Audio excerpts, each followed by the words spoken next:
C'est quoi alors comme couteau là-dessus? C'est des couteaux en Y, c'est des en Y, Y, ouais. Avec une cuillère entre deux? Non. T'as Non. pas de... Si, entre les couteaux, entre les deux couteaux. Entre les deux Oui. couteaux corbés, t'as une Ouais, c'est une un espèce marteau, je ne sais pas comment on appelle ça, ouais. Ouais, donc tu roules à quelle vitesse avec cet outil? Quand je broie de l'herbe ou alors des fleurs en fin de campagne, les fleurs, les jachères mellifères, je tourne peut-être à 8-10 à l'heure, pas beaucoup plus. Bon, après, le broyage des radis ou des moutardes avant les labours d'hiver, tu peux pas aller très vite non plus parce que les conditions ne sont pas extraordinaires, mais je broie environ 10-12 à l'heure, généralement, pas beaucoup plus. Oui, tu arrives à rouler quand même. Ah oui, il n'y a pas une quantité extraordinaire de végétation broyée. Hein. Bon, de la moutarde, évidemment, de la moutarde comme ça, tu es obligé de ralentir, mais sinon, quand je broie des radis fourragés, ça monte à cette hauteur-là. Les jachères, au bout de quelques années, il n'y a plus grand-chose qui pousse sur les bandes enherbées. Les fleurs, c'est pas grand-chose, c'est fané déjà quand ça passe.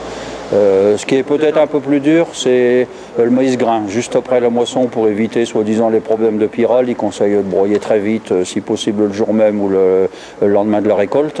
Donc ça, c'est un peu plus dur à broyer, c'est parce qu'on broie au ras du sol, on essaie d'avoir les tiges vraiment au ras du sol. Et c'est assez raide, surtout quand c'est humide. Bon, les techniciens, ils demandent de faire un broyage soigné, donc le plus chiqueté possible. Donc là, il ne s'agit pas de passer au-dessus. Bon, c'est pas une histoire de performance. Sur quelques hectares, on peut mettre une vitesse de moins. Et alors, tu as accès à ton rotor pour changer des couteaux, par exemple? Oui. Alors, il y a un accès, il y a une grande trappe qui se soulève.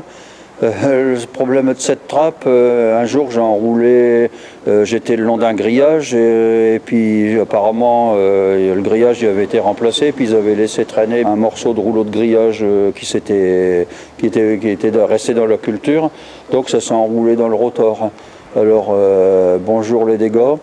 Avec une pince coupante, j'en ai eu pour 1 heure à découper les petits morceaux.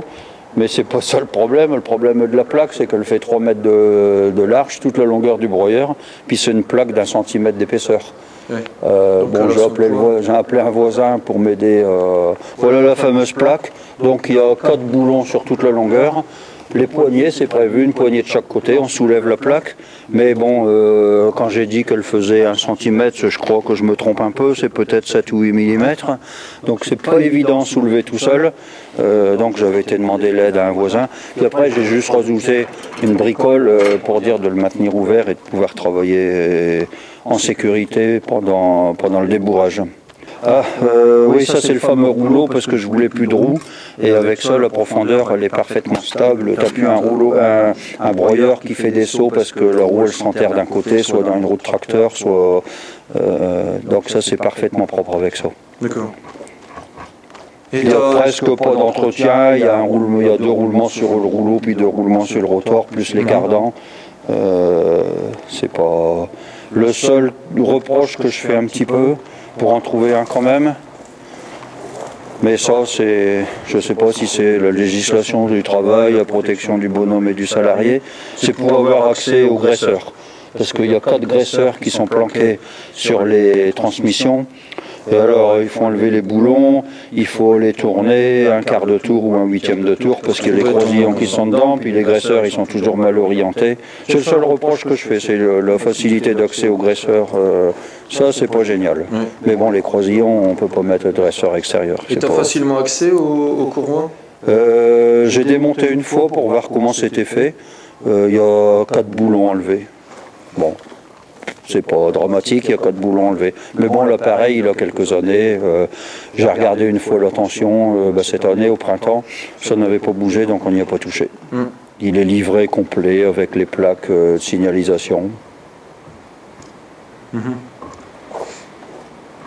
Et ça va bien dételer, là? Tu as une béquille ici? Tu n'as pas de soucis? Pour dételer un outil comme ça? Ouais. Je ne ferai pas de reproche sur cet outil-là. Il vaut mieux atteler un outil comme ça qu'un centrifuge, parce que là... parce que là, tu as un attelage automatique. C'est un attelage automatique, c'est beaucoup plus confortable. Voilà. Alors après, ton 3e point, il est libre ici? Le 3e point, oui. Donc le troisième point au travail, il doit être libre, hein. Sinon de toute façon on le sent tout de suite. Hein. Tu as un rouleau derrière et tu vas t'en rappeler tout de suite que s'il est trop tendu le troisième point. Parce que tu as un outil qui va faire des secousses sans arrêt sur le tracteur.